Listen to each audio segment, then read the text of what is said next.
Good morning. Good morning from a very damp, almost rainy southwest France. And I've been up for, I feel like I've been up for hours. I think it's because I was awake early. And I feel like I've been up for hours, but actually I've probably only been up 4 hours. Just feels longer.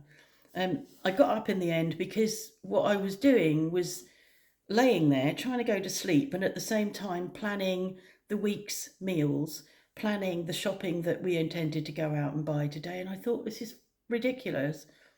So I got up and did an online shop because then I don't have to go into a shop with a mask on for long. There's still bits I need because there's bits that weren't with the shopping. Um, so I got up and did an online shop. I've got broccoli and smoked salmon quiche in the oven. I know that quiche, I bought one of those ready-made rolled quiche bases. God, they're so handy. I know it's gluten, but I don't care. Um, and then I've bought other bits and pieces to make cauliflower cheese one day, risotto one day. I bought burgers and I bought burger buns, again, gluten, but I don't normally eat the burger bun anyway, so I probably won't, but I bought those for Mark. Um, I'm going to make falafels, but I need parsley. There wasn't any parsley in my shopping. So, yeah, I'm tired and I am so sick of mice. I've just found more mice destruction in the larder, which means I've got to take it all out, clean it all again. But the problem is, until the mouse is caught, we caught one, until that mouse is caught and there's a trap in there, there's no point. There's no point, but it's on a shelf slightly above my eye line and it's just covered in mouse poo.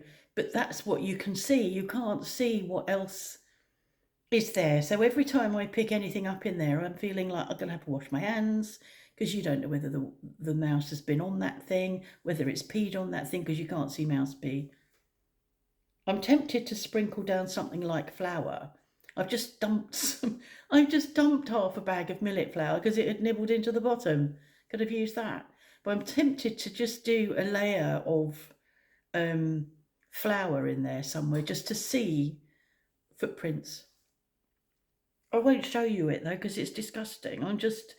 I am so sick of it. I think we've got on top of it down at the chicken run, but we can't. I mean, we shouldn't really put poison down anyway, but we do. We can't put poison up here because of the cat. I don't want her eating a poisoned mouse. But I just wish they'd fuck off. I've had enough. It's just horrible, that I've got food that's been delivered today that I can't put in the larder, that I'm going to have to work out where to put it.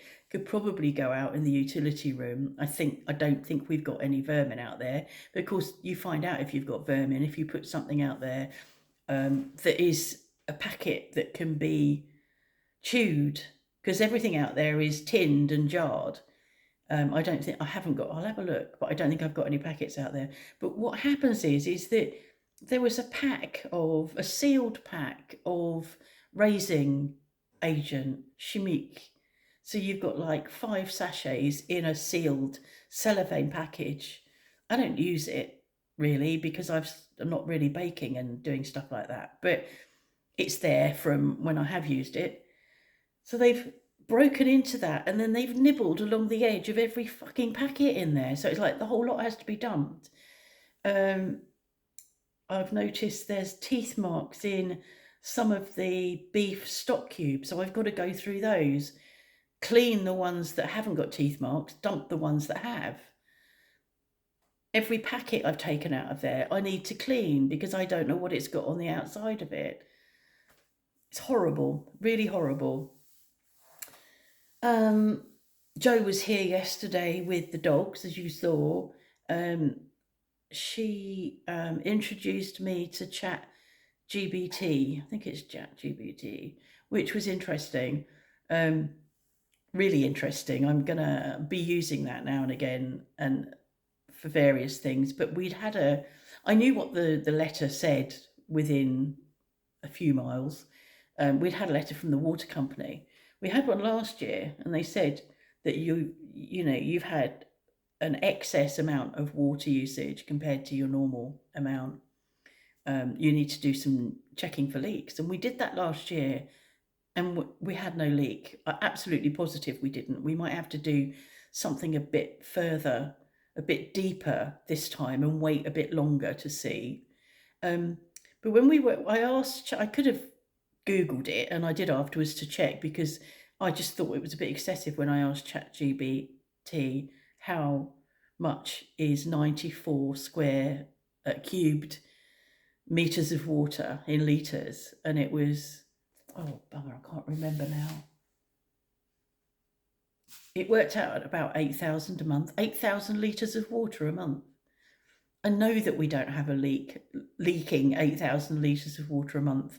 Absolutely, we'd hear it. When we're sitting here in silence, which we do a lot, I sit in here, he sits in there, and the house is really quiet. If there is some running water somewhere, we hear it. I do. My ears are quite sensitive, so I can hear something.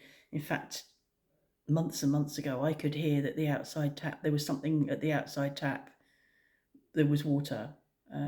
So I can hear it, and I'd hear 8,000 litres a month. So we'll do a proper investigation, but there's no sign anywhere for us of water anywhere, and it says if it's your side of the meter, something, something, something. But I think that the water loss must be their side of the meter. But if that were the case, we'd see pools of water in the garden, and we don't.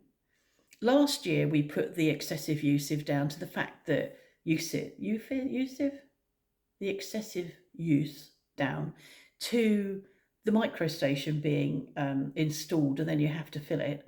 And also, we'd got in April and May, we'd got the guys here decorating and washing their brushes under running water, whilst I sat thinking, "King hell, you're using all my water." And in previous years, I've been really, really frugal with water, which has meant our usage has been exceptionally low. So I don't know where they're getting their figures from. I need to get the water bills out and do some investigating as well and see what the problem is. But yeah, so I used ChatGPT thing to do that. So it translated that, scanned it in, translated it, which is really handy. And then I asked it, well, so what shall I do about this? And then it gave a whole list of things that you need to do to check if you've got a water leak. But it's weird. It's clever. It is AI, and obviously it replaces people eventually. What else did I do with it? Can't remember what else I did with it. I asked it something else last night, but I can't remember.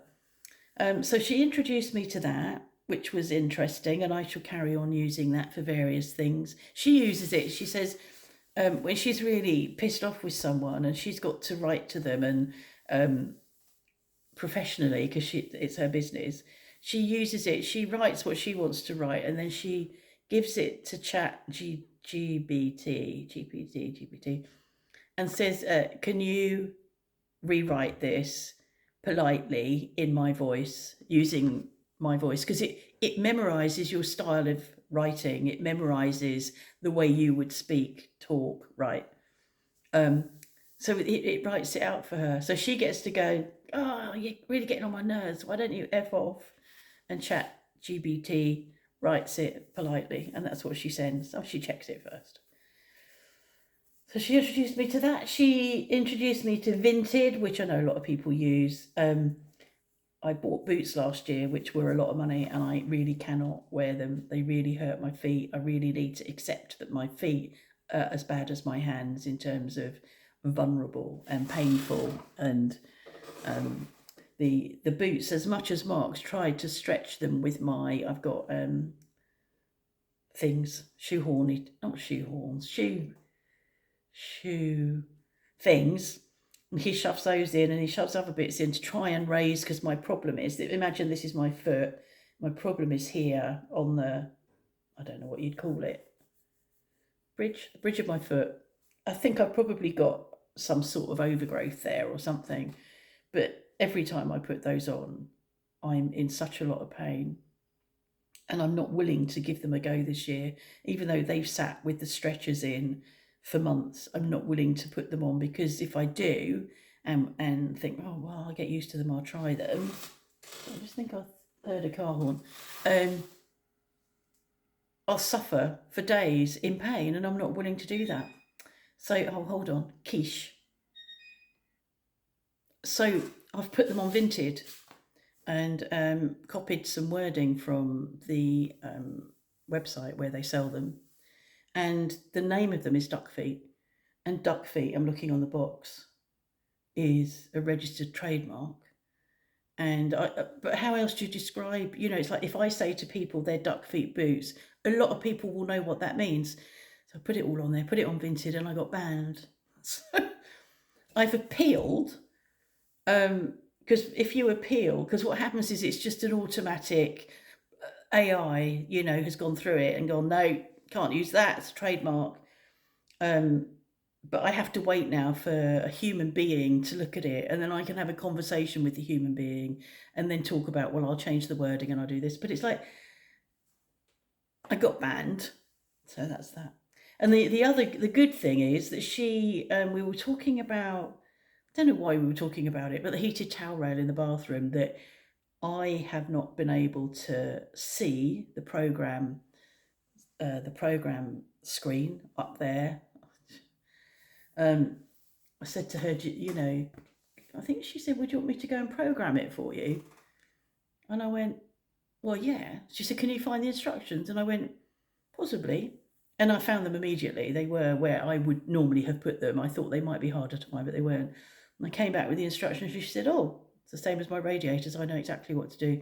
So she's programmed that now. So that comes on in the evening for a few hours and in the morning for a few hours. And I don't need to worry about the fact that sometimes it's hot and sometimes it's not, because I haven't really understood why. It probably was doing it properly anyway, but anyway, I know it's been done now. So that was good. We had a nice dinner, and the dogs, as you saw, had luxuriated and made themselves very comfortable, which is what they do at home with Joe. So she bought herself a new sofa, a much longer sofa with one of those bits that goes out that you can sit and put your feet up on, and they just sprawl all over it. So she still doesn't have a lot of room. The reason people were angry with me when I mentioned, when I talked about Lancelot and how badly treated he was, and people got angry with me and said, well, you don't know, you haven't got dogs, you blah, blah, blah. I have had dogs, and that's how I know I'm not a doggy person, because I've had dogs and I can't cope with dogs. I don't have the patience to deal with dogs. I can enjoy having the grand dogs here for a few hours just. We have a favourite, Achi, which is the brown dog. He's the older one of the two. He's our favourite, and you can say that in front of dogs because they don't know. But I could not put up with dogs they constantly need her attention, and that would just do my head in. And that's why I'm not a dog person, because with a cat, apart from the one this morning who's very needy, with a cat, they just do their own thing. Dogs need humans, and I'm not a human that can be needed by a dog. If a human needs me, I'm there. That was what I did for a living. If you need me, I'm there. I can meet your needs. I can and help you. If you're a dog, I'm not so patient. So yeah, so they were here. It was nice to see them. We'd not seen them for ages. It was nice to see Jo. We've not seen her for ages, even though she lives 20 minutes away. She's put in some boundaries because she's working during the week. So it's like you don't turn up at Jo's door spontaneously, and I've just got used to not turning up at Jo's door now, which feels a bit, well, it doesn't feel weird. It's typical of Jo, but yeah, you'd think if she was only 20 minutes away, I'd see more of her, but we don't. So that's it. I think we spoke to our granddaughter and my son the day before on Saturday. I might have mentioned that in another vlog. Yeah, so we had a chat with them. So we've caught up with our family over the weekend. The weather is really deteriorating. We've got the post-tropical storm coming across here later today and tomorrow, which is from Hurricane Kirk. That was a hurricane when it was in the Atlantic. So that's coming across. It's going to hit Germany, I think, today. But we're going to get a lot of wind, I think, tomorrow, and we've got storms forecast for this afternoon. So anyway, the quiche is ready. I need to chuck some salad on the plate. It's like just thinking about the reason that I was planning food and thinking about that is that over the last few days, I've not had a plan. And when I haven't got a plan, I don't eat well. I get hungry at the times I'm not meant to be eating, and I don't eat well, and I go for food that isn't it doesn't satisfy me. We talked about that the other day, didn't we? Satiate me. It doesn't satiate me, and I know it's not gonna, but there isn't anything else. And that's a real problem for me. If I'm gonna eat, I want it to be food that will satiate me, and most often that is protein. Carbs don't do it for me. And I know that Jen Stevens, who is the founder of the intermittent fasting group and writes lots of books on intermittent fasting, her food that works for her is carbs. So she has done intermittent fasting, and her plate would have quite a few carbs on it, and her body works well with carbs. My body doesn't. My body needs protein. So if I haven't got choices here, like we'd run out of cheese, I hadn't got any cold meats that I can just eat. So I was down to my Song gluten wraps, my gluten-free wraps, but nothing really special to put in them. So I'm down to Marmite and peanut butter, which taste-wise work, but they're not sustaining. They're not filling enough. I need a bit of cheese as well, and I had the bit of cheese on the last bit of brie I think I had on Saturday. So yeah, so that's what I was doing. So now I've got a plan. Now I've got a list of meals to make. Now I've got the food with which I've got a cabbage, I've got some carrots, I can make a big bowl of coleslaw. So now I've got all that. I can eat healthily and not eat food that isn't good for me and doesn't satisfy me and leaves me wanting more. That's what all that was about. Okay, so I'm now about to chuck some salad on the plate. I normally make a really nice salad, but I am too tired. So I will just put a bit of lettuce and cucumber and tomato on the plate with the quiche. And that's it. Okay, thanks for listening. Bye.